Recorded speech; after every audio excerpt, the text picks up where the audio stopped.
لقمان حکیم سے لوگوں نے پوچھا کہ آپ نے ادب کس سے سیکھا؟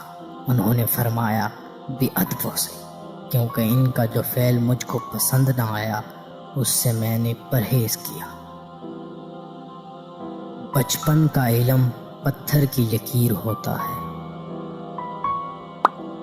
برے دوستوں سے بچو کیونکہ وہ تمہارا تعارف بن جاتے ہیں۔ لالچ سے بچو کیونکہ یہ ہمیشہ کی فقیری ہے۔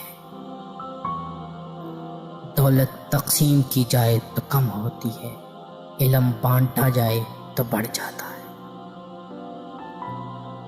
حکمت مسلمانوں کا کھویا ہوا اثاثہ ہے۔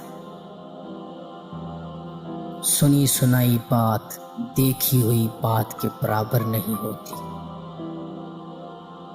موت کو اپنے تکیے کے نیچے رکھ کر سویا کرو۔ احمق خاموش رہے تو عقل مند سمجھا جاتا ہے۔